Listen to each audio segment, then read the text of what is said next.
Hello friends, welcome to the exam hacker YouTube channel. दोस्तों, जैसा कि हम लोग यूपीपीसीएस 2021 के एक्सपेक्टेड जो क्वेश्चंस हैं उसको हम लोग डिस्कस कर रहे हैं, जो कि यूपीपीसीएस 2021 में पूछे जा सकते हैं। और अभी तक इस डिस्कशन में हम लोग ऑलरेडी 10 जो हमारी टेस्ट हैं उसको हम लोग कंप्लीट कर चुके हैं, यानी कि टोटल 100 क्वेश्चन को ऑलरेडी हम लोग डिस्कस कर चुके हैं। आज हम लोग यहाँ पे 11th जो हमारी सेट है उसको डिस्कस करेंगे, और इसमें हम लोग 5 करंट अफेयर और 5 स्टैटिक टॉपिक जो हमारी हैं उससे रिलेटेड क्वेश्चन को हम लोग डिस्कस करेंगे। तो मिक्स यहाँ पे डिस्कशन होने वाली है।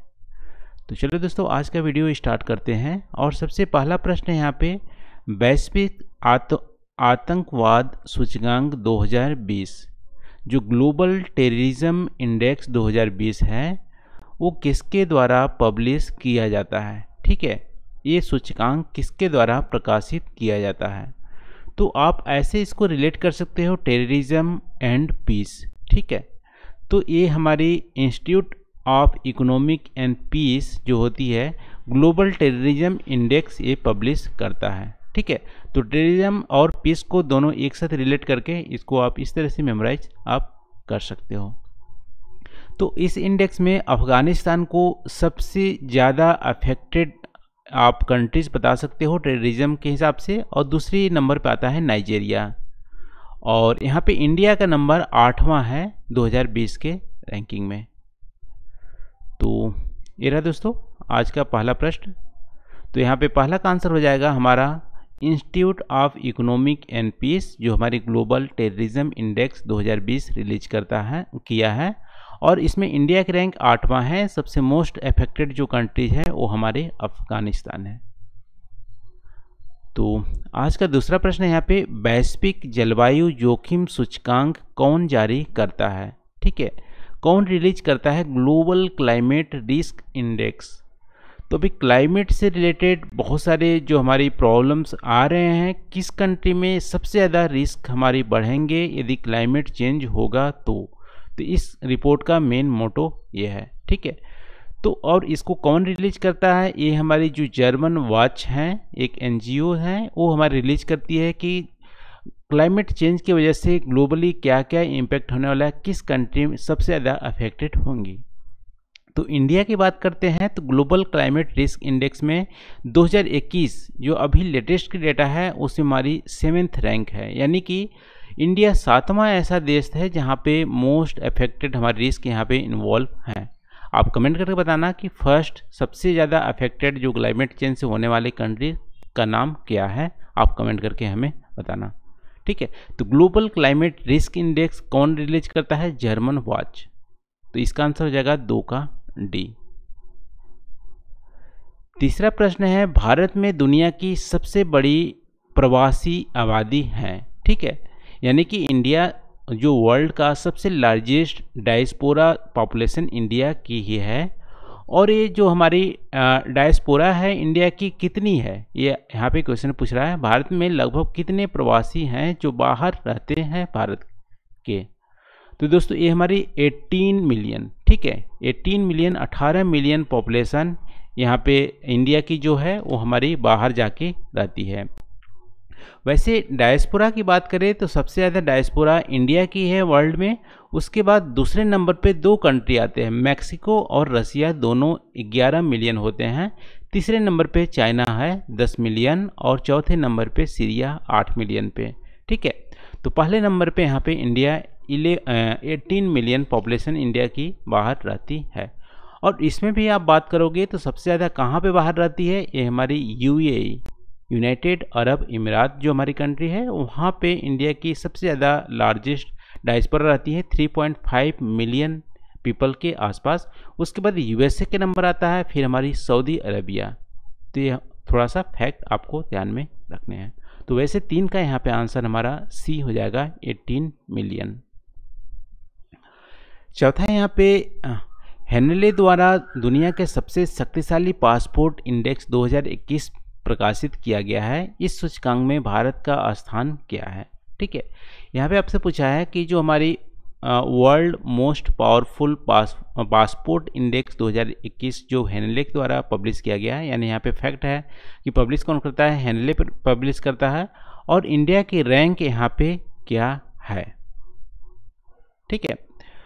तो वैसे इंडिया की रैंक यहाँ पे आपको 66 66वां यहाँ पे देखने मिलती है, तो यहाँ पे नन यहाँ पे आंसर हो जाएगा 4 का डी, ठीक है।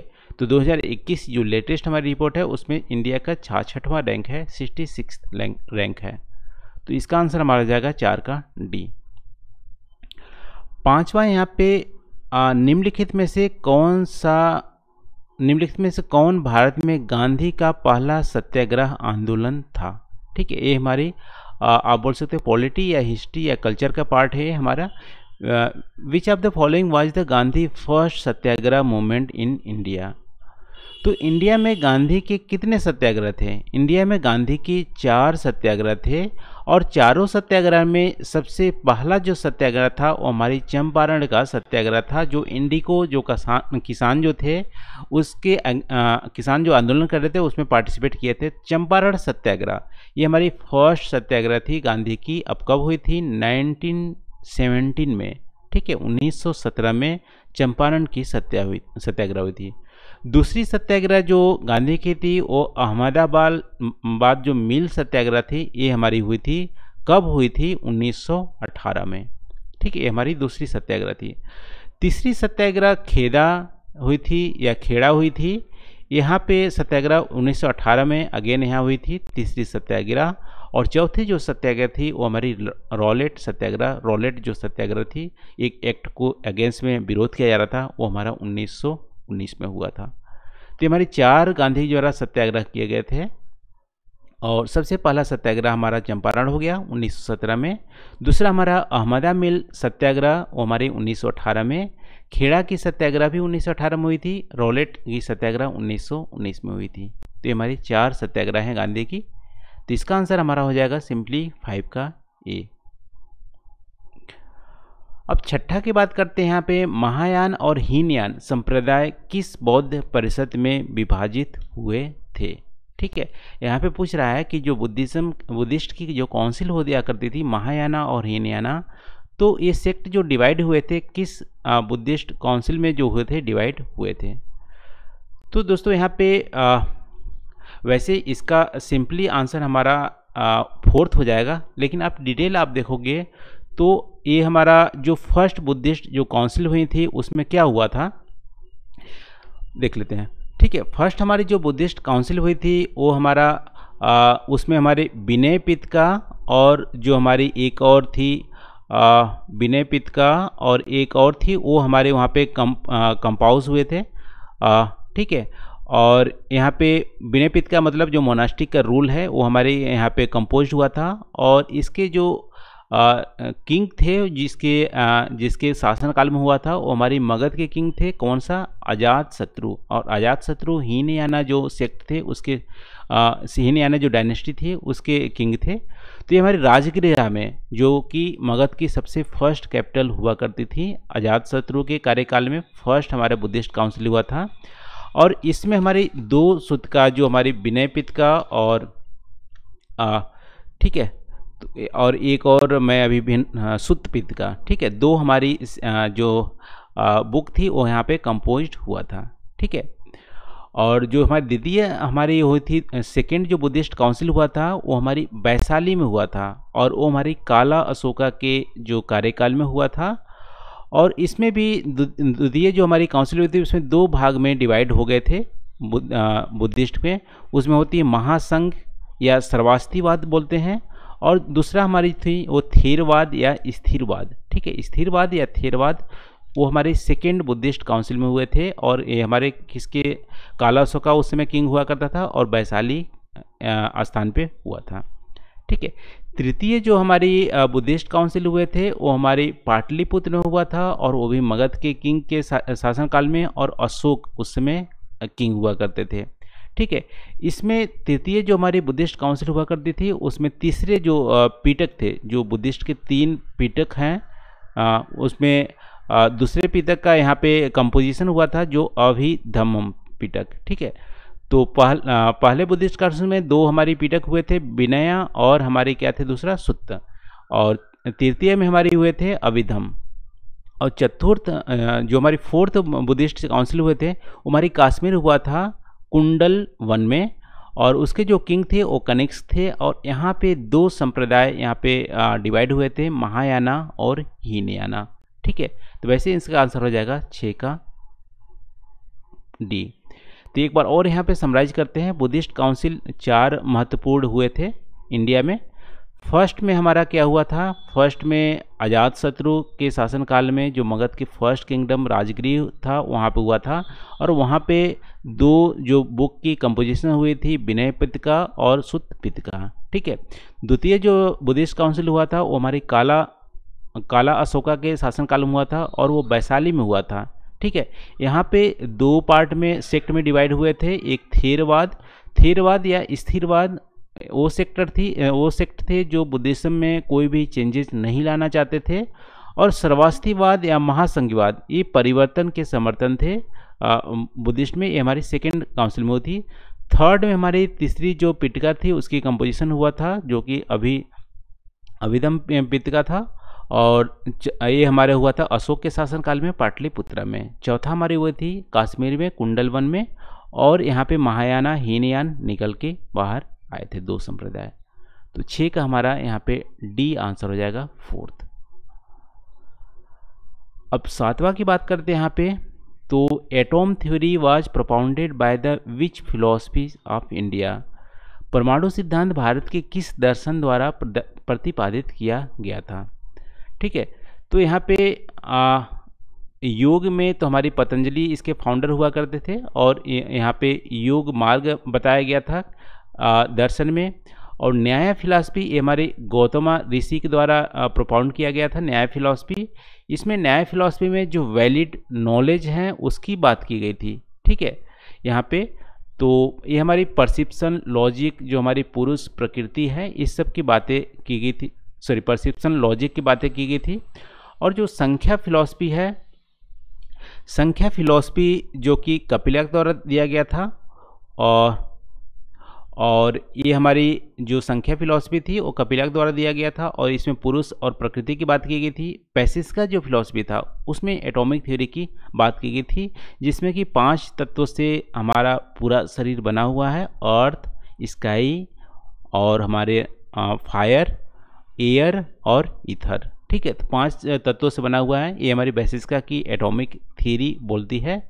और इसके बेसिस्का के फाउंडर कौन थे, ये हमारे कन्नडा। ठीक है, तो ये इसके फाउंडर मेंबर थे। तो इसको समराइज आप करोगे तो योग का जो फाउंडर मेंबर थे पतंजलि थे, न्याय का गौतम ऋषि थे, और वैशिष्का का हमारा फाउंडर थे कन्नड़, और सांख्य का हमारा फाउंडर मेंबर थे कपिला। ठीक है, कपिला थे। और द्वैतवादा का हमारा थे व्यास, और जो उत्तर मीमांसा था उसके हमारे जैमिनी थे। तो ये हमारे 7 का आंसर यहाँ पे वैसे हो जाएगा बेसिस का फिलॉसफी जो एटॉमिक थ्योरी देती है। ठीक है, तो 7 का हमारा यहाँ पे सी आंसर हो जाएगा। 8वां की बात करते हैं यहाँ पे, उत्तर प्रदेश के कुल भौगोलिक क्षेत्र में सभी प्रकार के वन क्षेत्रों का प्रतिशत क्या है। तो यहाँ पे सिंपली पूछ रहा है कि यूपी में जो फॉरेस्ट एरिया का परसेंटेज क्या है टोटल। तो यूपी में दोस्तों यहाँ पे फॉरेस्ट एरिया का टोटल परसेंटेज 11.38 हमारा आंसर हो जाएगा। ठीक है, तो इसका आंसर हमारा सी यहाँ पे हो जाता है 11.38। आई थिंक इसको वैलिडेट करने की ज़रूरत है। यहाँ पे मेरे हिसाब से 6.15 होना चाहिए, 11.38 कुछ ज़्यादा ही हो गया। ठीक है, तो वैसे आंसर 8 का ए हो जाएगा। इसको आप कमेंट करके ज़रूर बताना कि हमारे यूपी का परसेंटेज क्या है टोटल फॉरेस्ट एरिया का। तो यहाँ पे वैसे हम लोग आंसर रखते हैं 8 का ए 6.15। और 9वां है यहाँ पे दुधवा राष्ट्रीय उद्यान जो उत्तर प्रदेश का एकमात्र राष्ट्रीय उद्यान है, ये किस जिले में स्थित है। दुधवा नेशनल पार्क यूपी का एकमात्र हमारा नेशनल पार्क है, वो हमारी कहाँ पे है, लखीमपुर खीरी में हमारा इस्टेब्लिश किया गया है, और 1977 में ये हमारे बना था। तो आज का लास्ट यहाँ पे प्रश्न देखते हैं। निम्नलिखित में से कौन सा देश दुनिया में सोने का सबसे बड़ा उत्पादक है? ठीक है, लार्जेस्ट प्रोड्यूसर कौन सा है गोल्ड का, कौन सा कंट्री? क्या ऑस्ट्रेलिया है, दक्षिण अफ्रीका है, रूस है और चीन है? तो दोस्तों चीन सबसे ज़्यादा लार्जेस्ट प्रोड्यूसर है, इसके बाद ऑस्ट्रेलिया का नंबर सेकेंड आता है और थर्ड में फिर हमारा रसिया का नंबर आएगा और चौथे में यूएसए का नंबर आएगा, पाँचवें में आई थिंक दक्षिण अफ्रीका का नंबर है। तो वैसे इसका 10 का हमारा यहाँ पे क्या हो जाएगा, डी, चीन। तो आज की इस वीडियो में बस इतना ही दोस्तों। आई होप यहाँ पे जो हम लोग डिस्कस किए हैं आपको पसंद आए होंगे और वीडियो अच्छी लगी होगी। आप प्लीज़ कमेंट करके जरूर बताना वीडियो कैसी लगी। Thank you for watching. मिलते हैं अगले वीडियो में नए टॉपिक के साथ। Thank you.